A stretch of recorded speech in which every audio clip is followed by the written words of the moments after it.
Merry Christmas!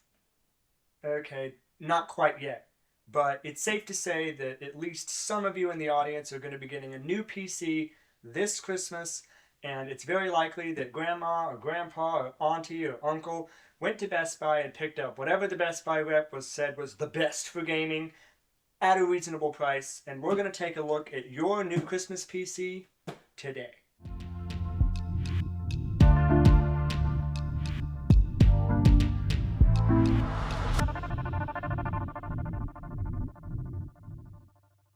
Hello, Will. My name is Andy Silvers. I'm an author, YouTuber, and filmmaker. I've been doing this for several years now, so please subscribe. I'd like to hit that 1,000 subscriber mark by the end of the year. That could be like your Christmas gift to me. And as my gift to you, I'm going to do a repeat of what I did last year and review whatever I think the Best Buy common Christmas gaming PC is.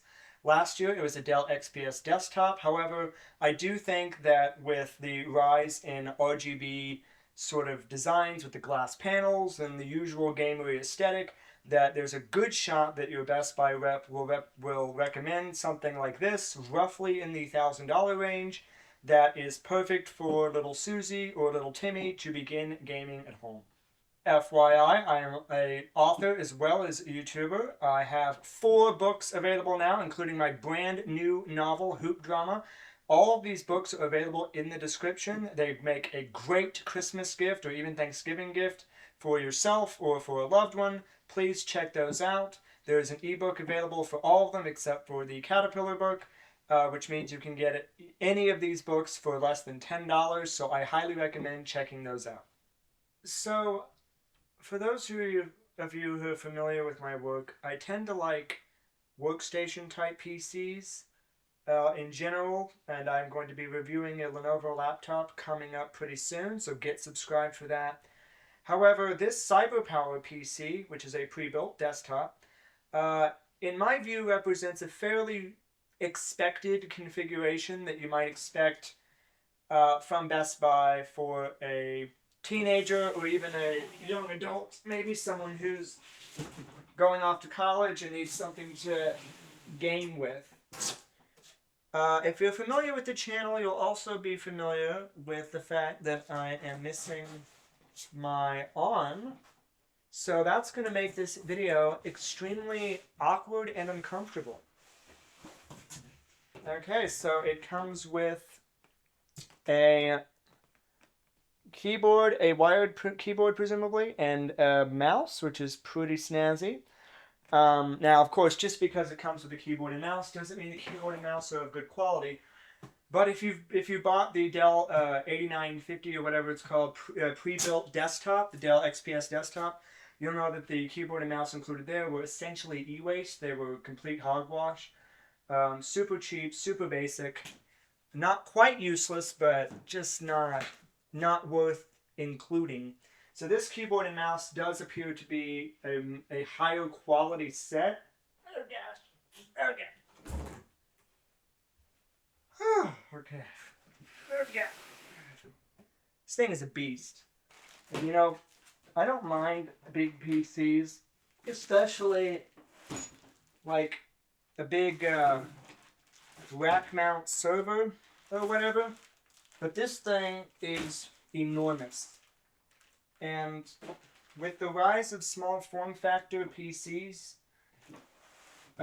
this thing had better have excellent performance, I would say, in order to justify the cost and size. Because you can put a 4090 and a 14900K these days in a relatively small computer. So hopefully the performance for this thing is extremely solid given its size. I will go over the specs in a little bit. Right now the packing appears to be pretty solid. We'll have to see if anything's broken on the inside or the cable management is horrible or whatever, but this is a very dense foam, and the foam is backed by this cardboard in the corners, which is a great actual, like, pretty good methodology for handling something like this. This bag is essentially useless, but it's also not hindering anything either. If you like ASMR, this is not going to be one of those really smooth ASMR videos because I don't know that there's any convenient to a pretty way of handling that. So here's the PC, pretty large. Got a magnetic dust filter in the top, so that's good. There's a sticker here telling me to remove before, read before removing. Important, do not connect monitor here. Yep, they want you to connect it to the onboard graphics card. Here's a little HDMI plug.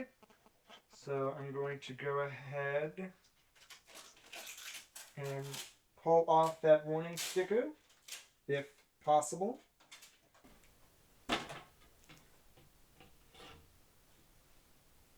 Okay. So a screwdriver is not needed to get inside, which is good. Makes things a little bit faster here. They have this inflatable packaging. This is very popular on PCs, on pre-builts in particular, because they do a fairly good job of keeping everything generally in place. You don't want things moving around during shipping, which is very easy to do. Okay, we do a light, gentle move around of everything, and make sure everything appears to be where I would expect it to be. This is an Intel CPU and an NVIDIA GPU we got going on here. And there's some RAM. I'm going to move around to the other side. There's clearly a hard drive bay down here for a 3.5-inch hard drive if you want to use that. But we got an NVIDIA i7-14700F, so that's the no integrated graphics version, which definitely explains why they don't want you to plug your HDMI into the top motherboard's I/O.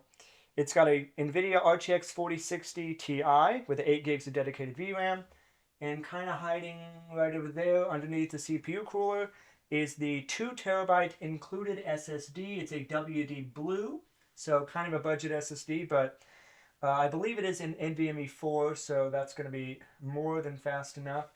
We've got, looks like 3 large fans over here, 1 fan over here, presumably serving as exhaust to take the air and pull it out of the system. The fact that these two sides are solid panels that don't have ventilation really shouldn't be a problem because it's not the most powerful CPU or graphics card, and there's air coming in, or is at least able to come in. There's no fans at the top, but there's air can come in through here. It can come in through this back area and through right up in here. And of course, through this giant area in the back. It appears to be pretty solid in there. There's only 1 RAM stick, which is, so it's 16 gigs of RAM, so they did not go with dual channel on this. Obviously, that's something that pisses off a lot of gamer enthusiasts, so if you don't like stuff like that and you want the dual channel, you'll need to add another, presumably 16 gig stick of RAM. But they did put it, it looks like, in the correct spot. So if you only have 1 stick, this is the spot you typically want to put it in. So here's the bottom of the case. Just want to show this relatively quickly. There's a fairly easily removable dust filter right here. Power supply fan is getting fresh air from the bottom.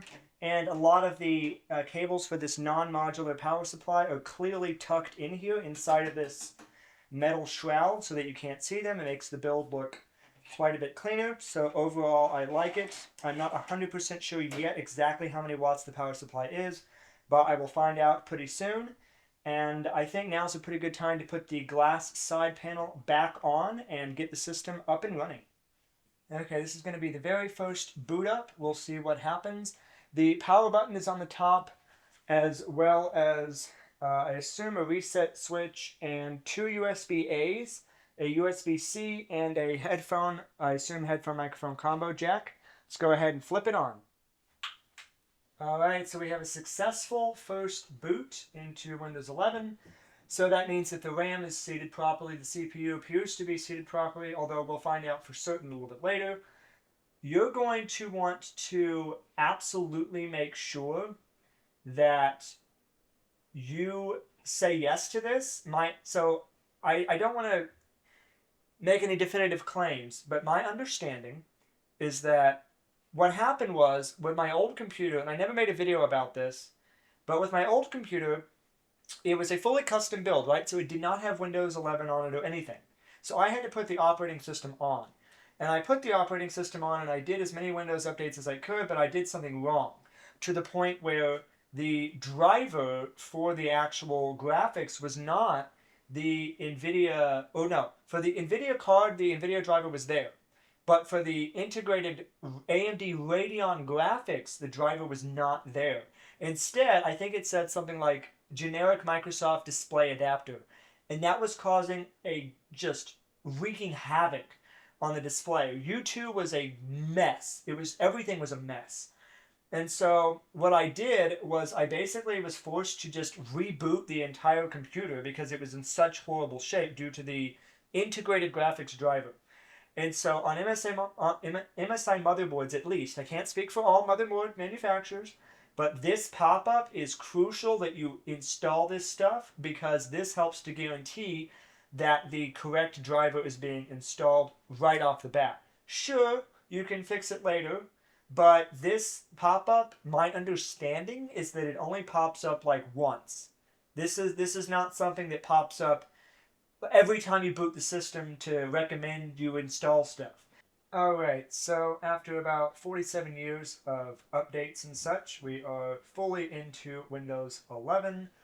So I want to start by just looking at a few things. First off, if you're unfortunate enough to accidentally install Norton 360, you will want to go to installed apps and uninstall it, and anything else that's in here that you don't actually plan on using, as anything that's open in the background that you don't want will affect performance. Even though Norton won't necessarily be running in full in the background, the background sort of tasks will still generally be there. And most annoyingly, the stupid pop-ups that you regularly get. So I'm going to go ahead and uninstall it, and I would highly recommend that you do the same thing. Even if you do want to have a security software on your computer, which is not unreasonable, you generally want to uninstall the pre-installed version just to avoid the complications that can arise from having a pre-installed thing on your computer.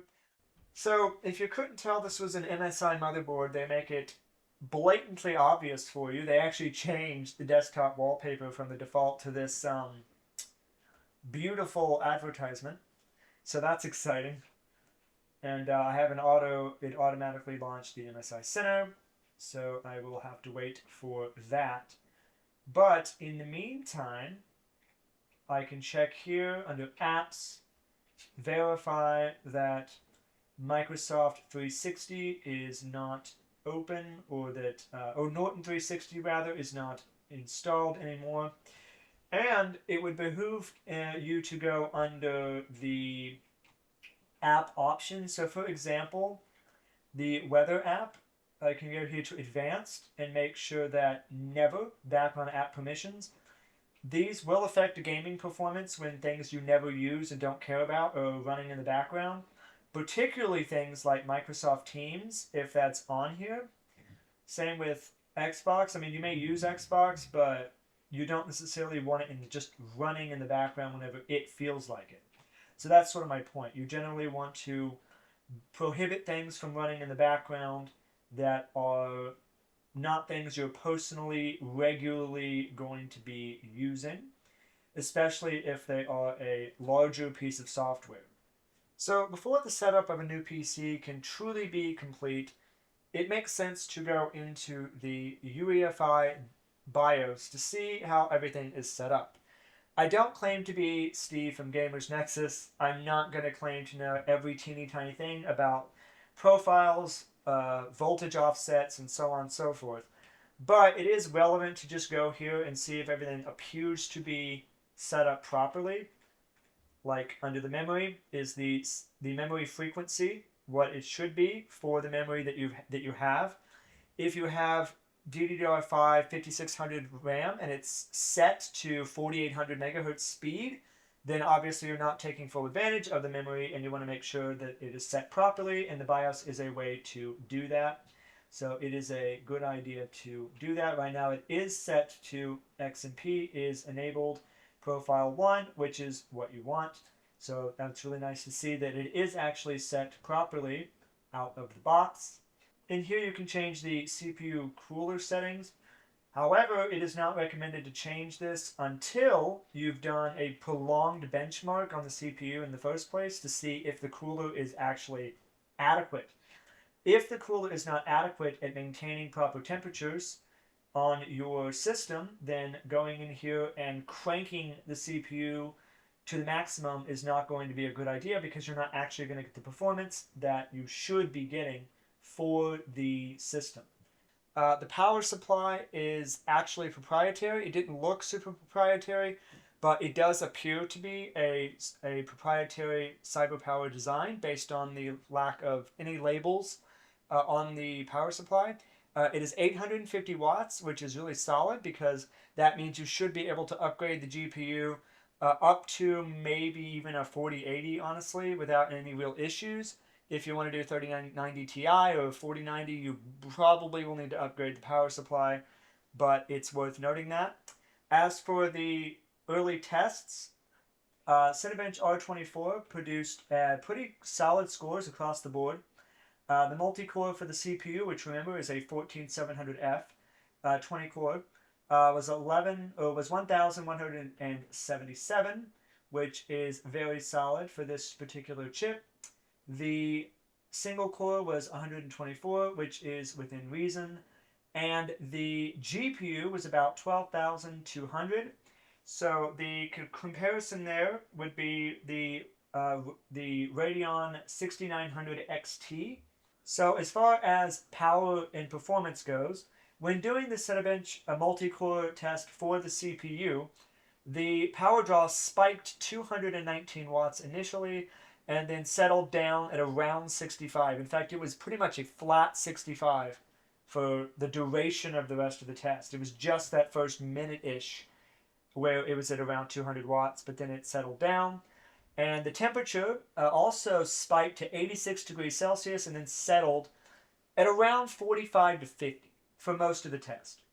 So that's completely within reason, and that means there's definitely some overclocking headroom with this particular chip, which is good to see because that means that it's very unlikely that the chip thermal throttled at all. And if so, it may have only been for a split second and then it stayed under control. So the cooling solution pre-built into the system appears to be more than sufficient. And you can kind of tell just by looking at it, it's a large tower cooler. Cinebench R23, which is the older one. A lot of YouTubers have stopped using this as a metric, but the issue with doing that is that then you can't see how new computers compare to even just 2 years ago. You know what I mean? So on here we got a score of 20,214 multi-core, which is very solid, and 2059 single core, which is also very good. For comparison, the mobile i7 12700H, which is obviously 2 generations older than this, that I had on my Lenovo laptop, got about 17,000 multi-core, which is extremely solid result for a mobile chip. I'm going to do the benchmark built into Tomb Raider first, just to go ahead and get that out of the way. I have these settings here. You can pause if you want to see those, but I'm going to go ahead and run the benchmark. Now, when I did this last year on the Dell, for whatever reason, maybe it was a software or driver issue, but for whatever reason, the benchmark literally crashed. It just did not work at all. I didn't finish. So that'll definitely be the first thing to see if the benchmark actually finishes. Okay, so as you can see, the benchmark did in fact finish, thank goodness. And we got an average FPS of about 192.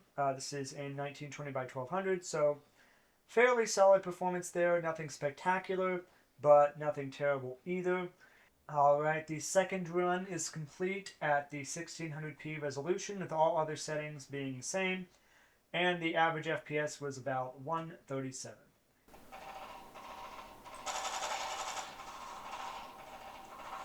So I got about 230 FPS or so.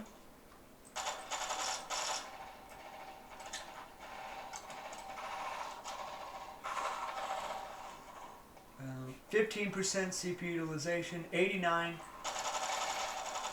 to 90% GPU utilization. So this is not a CPU heavy game, particularly not at this resolution, but it is going to be GPU bottlenecked due to the relatively low amount of power that's being pulled from a 4060 Ti and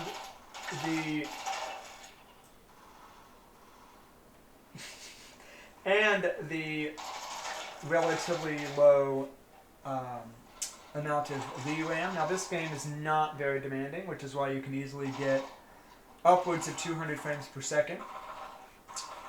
But that's sort of the point. This GPU is best used for casual titles or AAA titles, maybe at 1080p. So for my final trick, I'm going to do a quick resolve export. This right here is it's exactly a 1 minute clip, or it's the same 30-second clip twice. It's a red 16-bit RAW file. This specific one is 5K resolution, so a very high resolution for raw video. It's 16-bit, like I mentioned, and it is in this DaVinci Resolve timeline.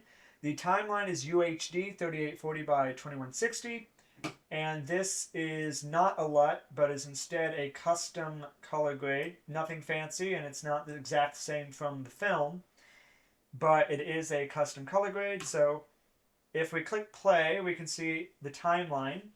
So the video was shot at 24 frames per second, and we can see right there that we are playing back at 24 frames per second.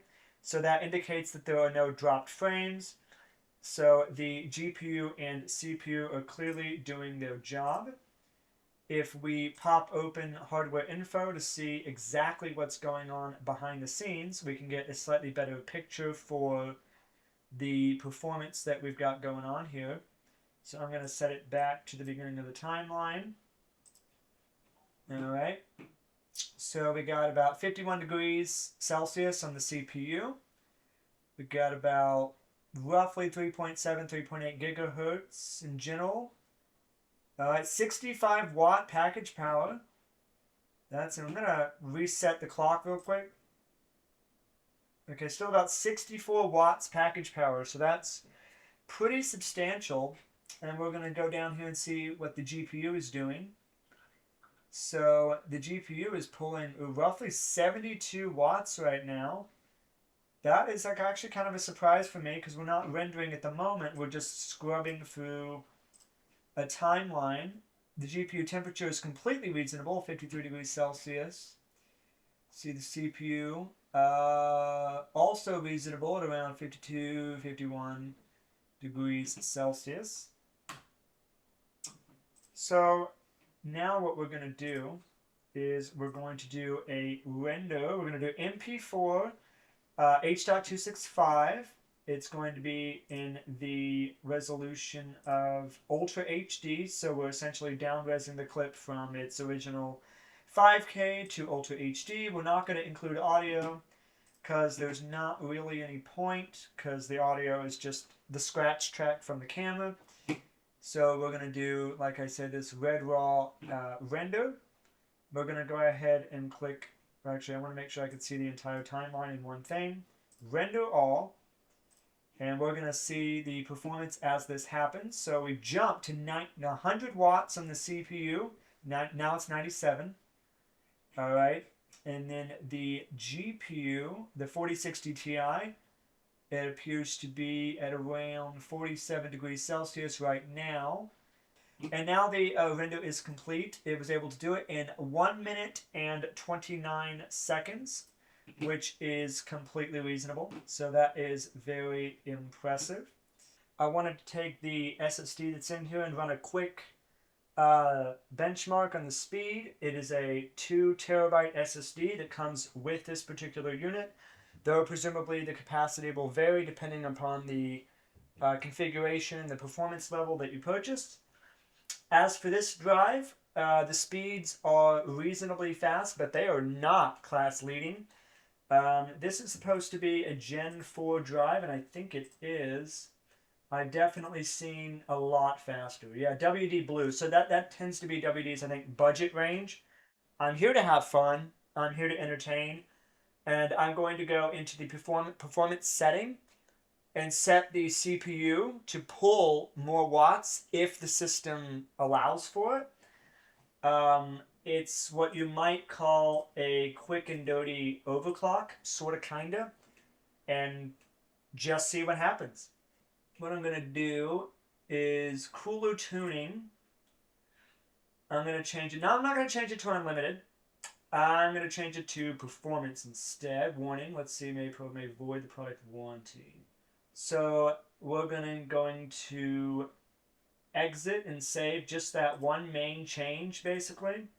203 watt peak. All right. That's expected, though. It's gonna crank up for the first few minutes or so. And all right, so we have the old score here, which is good. So that's for the CPU. So it's around 1177 multi-core. They're predicting the score will be higher this time, but I don't want to get my hopes up.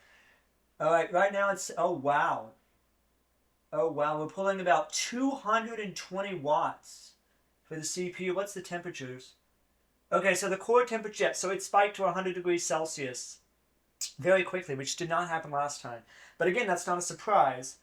And the score is 1689, which is significantly higher than the 1177 that we had, like significantly higher. But there was a pretty unacceptable cost. And that unacceptable cost is CPU package temperature, which stayed at 99 to 100 throughout a sizable portion of the test and averaged around 95 to 97 degrees Celsius.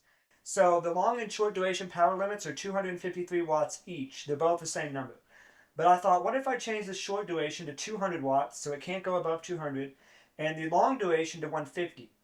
So that's more than 65, right? More than 65, but it's not 220, which is kind of roughly where it was averaging. Start. So let's see what happens here, and I will just stop the test if the performance or the CPU temperatures remain ridiculous. So we're at, okay, 190, 200 watts peak, which makes sense. That's what I set the short-term limit to. And I believe that short-term limit is about I think it's about 50, 54 seconds, 55 seconds. So if it's only allowed to stay at that 200 watts for about 54 seconds. So this shouldn't be a situation where it's 200 watts constantly, and it looks like it's working fairly well. The CPU package power is 89, or the CPU temperature rather, 88 degrees Celsius. It peaked at 91. That is so much better because it was peaking at 100 and then staying at 100 last time. So it was pulling about 150 watts, which is exactly what I wanted. The CPU temperature peaked at 81 and remained at about 75 for most of the tests. So that is a very solid result. But what about the score? The score is 1626. So success. I mean, it's just that simple. If you're an overclocker, go for messing with millivolts and voltages. And you know what? At some point in the future, I'm going to try stuff like that as well. But the reason I did this, the simple way, if you will, is because it's so simple. It's so obvious. And that means that the average teenager who gets this system for Christmas has a chance of being able to change these 3 settings without killing themselves trying to learn overclocking. Wow. The score for the GPU is like the same as before, 12,300-ish. Not a surprise, I didn't do any GPU overclock.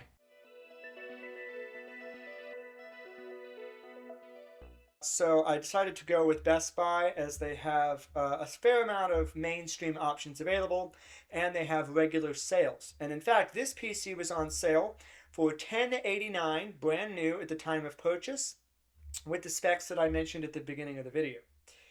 However, right now the price has gone up a little bit to about, I think, $12.99 or so. So it's the price is going to be variable, depending upon the exact situation. If there were downsides, I would say it's not a max performer. I would also say that it's just a bunch of empty space. This whole area here is just nothingness, absolutely nothingness. If the system was shrunk to here and then the fans were in the front, this is the front, that would shrink the size of the system considerably and give you the same specs, the same motherboard size and everything. Same cooler, everything would be the same. But let me know in the comments what you thought of this video. Let me know what you want me to talk about in another video. Please like and subscribe. Check out my books. They're a great way to support me directly. They're available at the links in the description on Amazon and Barnes & Noble. And those are a great Christmas gift for you or a friend or family member. And to cap it off, I will be reviewing a Lenovo laptop. That will be the next video, so get subscribed so you don't miss that, and I will see you then.